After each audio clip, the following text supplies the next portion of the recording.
আমার নবী কান্দে। লোকেরা তোমরা কি আমার বাবারে দেখছো? বাবার আদুর সন্তানে চাই কিনা বলুন? মা যদি মারে দেখবেন বাচ্চা রাস্তায় দাঁড়ায় কান্দে। কেউ যদি জিজ্ঞেস করে কান্দো কেন? আমার আব্বু আসুক, আব্বু আইলে কমু, কয় না এরকম? আব্বু আইলে কমু। বাবারে দেখে রাস্তার মধ্যে আর কথা কইতে পারে না, খালি কান্দে। আব্বু, আব্বু কি হয়েছে বাবা তোমার? আব্বু গো, আমার আম্মু আমারে মারছে। বাবা দেখবেন সান্ত্বনা দেওয়ার জন্য বলে, আয় বাবা বুকে আয়, কান্দিস না, তোর মারে বাড়ির থেকে বাইরে কইরা দিমু। আসলে কি বাইরে কইরা দিব? কিন্তু তারা সান্ত্বনা দেয়। আমার নবী এমন একটা সান্ত্বনা জীবনে পায় না। আমার আল্লাহ বলেন, বন্ধু গো, এতিম করে তোমারে পাঠাইলাম দেখি তোমারে নি দুনিয়ার মানুষের মধ্যে কেউ ভালোবাসে। ও বন্ধু, এতিম বলেও যদি তুমি নবীরে কেউ ভালোবাসে গো, আমি আল্লাহ ভালোবাসা দিয়ে আমার জান্নাতের মেহমান বানাইবো। সুবহানাল্লাহ। শিক্ষা দেন না সন্তানদেরকে। আপনার সন্তানের জন্য কিছু করেন, তাহলে আপনার সন্তানও করবে। যেমন বাস্তব এক লোক তার বাবারে ভাত দেয়, বাবারে ভাত দেয় মাটির হানুক, চিনেন হানুক? মাটির আজে বানাই বাসুন, মাটির বর্তন, মাশাআল্লাহ মাটির বর্তন। তো এই লোকটা বাবা বুড়া হয়েছে পরে বাবারে বেশি দেখতে পারে না আর কি। এই মাটির বর্তনের মধ্যে আলগা ঘরের মধ্যে বাবারে ভাত দেয়। কিন্তু তার ছেলে দেখে দাদারে যে ভাত দেয় মাটির বাসনে বর্তনে আলগা ঘরে, তো একদিন যায় দেখে, কারণ দাদার সাথে কিন্তু নাতির একটা সম্পর্ক থাকে, ঠিক আছে? এটা ওই নবীজির দাদা নাতির থেকে আসছে।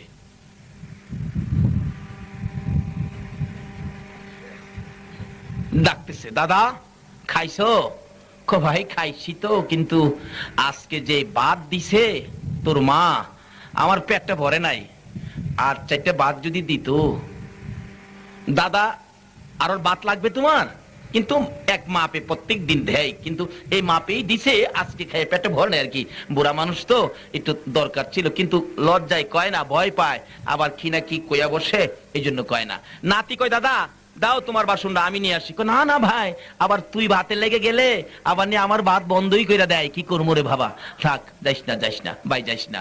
না যাবো। ওই নাতি এই ভাতের মাটির বাসনটা নিয়ে দৌড় মারছে, উঠানে যায়া ইচ্ছা করে বাসনটা ফালাইয়া ভেঙে ফেলছে।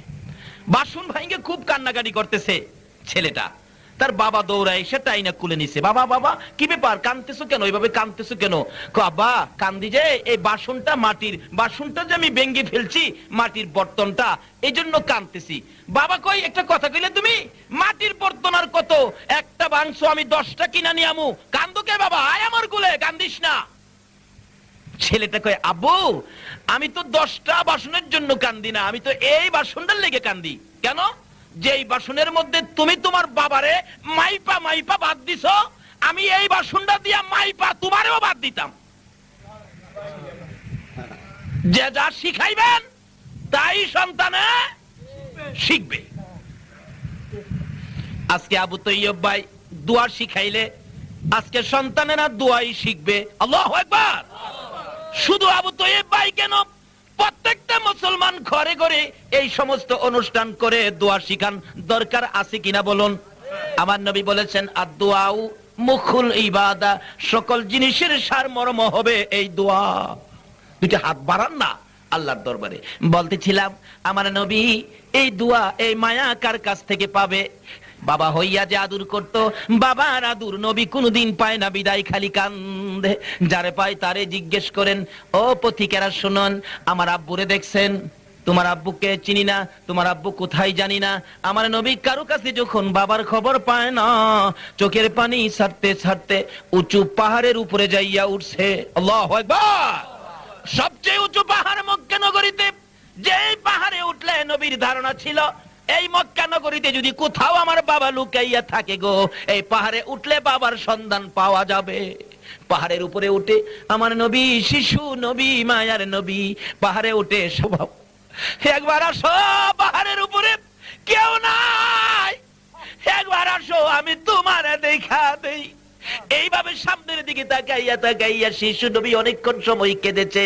বিকাল হয়ে সন্ধ্যা গনায় আসতেছে, আবার দেখে এদিকে খোঁজ পাওয়া যায় না, পিছনের দিকে তাকাইয়া কান্দে, ডান দিকে কান্দে, বাম দিকে কান্দে, সন্ধ্যা হয়ে গেছে। কোত্থেকে যেন আসতেছিল আবু জাহেল, নিষ্ঠুর পাষাণ, কিন্তু একটা বাচ্চা ছেলের কান্নার আওয়াজ শুনে আবু জাহেলের একটু মায়া হলো, বাচ্চাটা জানি কার দেখি তো।